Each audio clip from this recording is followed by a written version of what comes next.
Hi, my name is Shaan Kumar, Hi, I'm Sravan Paritala. and today we'll be presenting on the impact of CRISPR sensors in revolutionizing air pollution. So, some background about me: I'm an up and coming senior at Arizona College Prep based out in Chandler, Arizona. And some extracurricular activities I've been participating in would be I did some research in MIT's Media Lab, and I focused on synthetic biology and gene editing. I'm the co founder of a local startup, Fantastic Toys. I've shadowed a neurologist and several physicians, and I also participate in FIRST Robotics and future plans and interests I want to go into would be general surgery or become a public health advisor. Hi, so I'm also a rising senior at Arizona College Prep, and some extracurricular activities I participate in is I'm the secretary and co-founder of MediSave, a local medical club at my school. Also in Red Cross Thirst Project, and I also enjoy volunteering at my local hospital. I'm a tutor at Kumar, and I'm also part of the First Robotics Club at my school.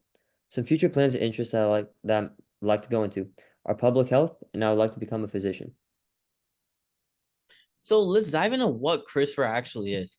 CRISPR stands for Clustered Regularly Interspaced Short Palindromic Reactions. It's a groundbreaking tool that scientists use to edit genes with high precision. So, how does it work? Think of CRISPR as a molecular scissor guided by a GPS. The GPS is a piece of RNA that directs the Cas9 enzyme to a specific spot in the DNA. The Cas9 enzyme then cuts the DNA at that spot, allowing for precise modifications. So, why is this important? In the medical field, it has the potential to cure genetic diseases by fixing faulty genes. And what we're talking about today, environmental application. We can engineer organisms to help clean up pollutants and improve environmental health. So, CRISPR also has significant potential in air quality monitoring. By developing these sensors that detect harmful air pollutants, CRISPR provides real time data helping cities and communities monitor and improve their air quality.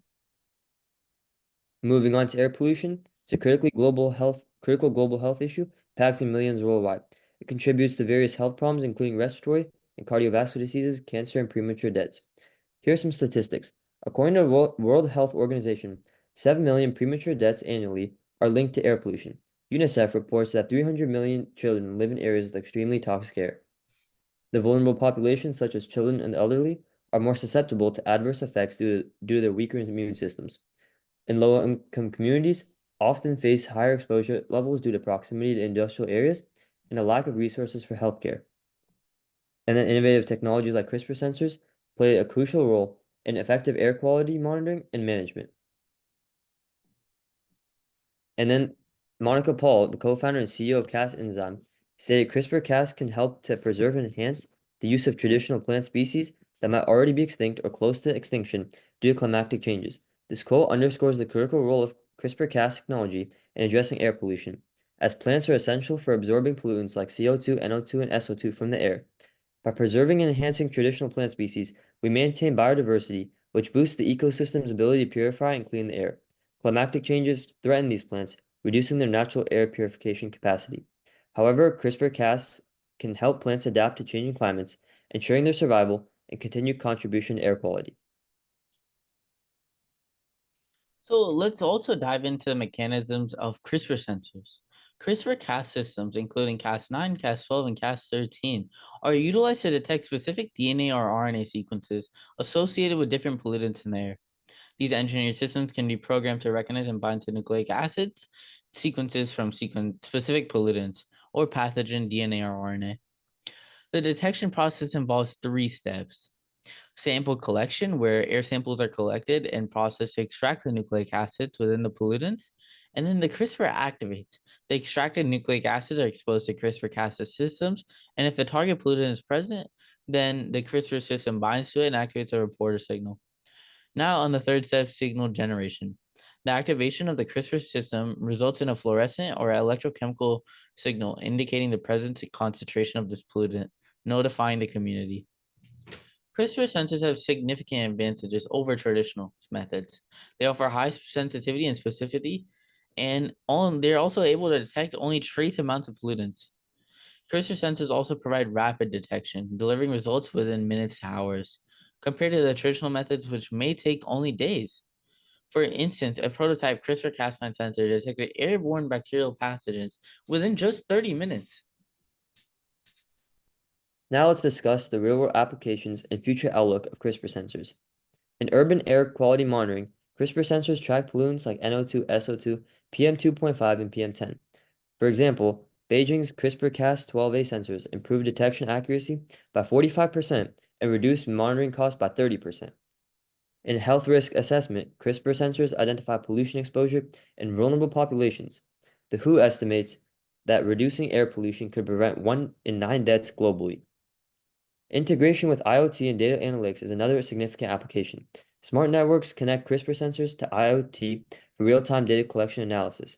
Data-driven insights from these systems predict pollution trends and inform policy decisions.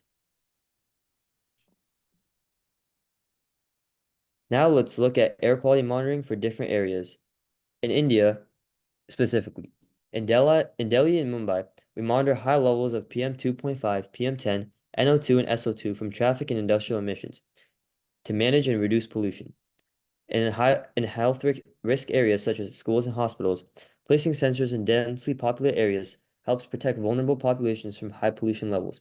Strategic sensor placement in these regions ensures effective pollution management and enhances public health. Now let's explore air quality monitoring applications in key areas in Nigeria. In urban areas like Lagos and Abuja, we monitor traffic-related pollutants like NO2 and PM2.5 to aid urban planning and pollution control. Similarly to India, strategic sensor placement in these areas provides essential data for managing air pollution and enhancing overall public health. So, what can you do? How can you help lower air pollution? Individual action that you can do yourself would be reduce vehicle use. You can choose to walk, bike, or carpool, or use public transport. And you can also choose to conserve energy or support clean energy, where you can just turn off the lights or just do these simple tasks to do when you're not using these things and just stop wasting energy when it's not needed. You can join local clean air initiatives or just advocate for policy change. Where to donate? You can donate for the NRDC, EDF, or CATF, or you can donate in CRISPR related research. Thank you for listening. I'm And if you Sravan have, Paritala. yeah, and I'm Sean Kumar. And if you have any questions, please reach out to us. These are our contact details.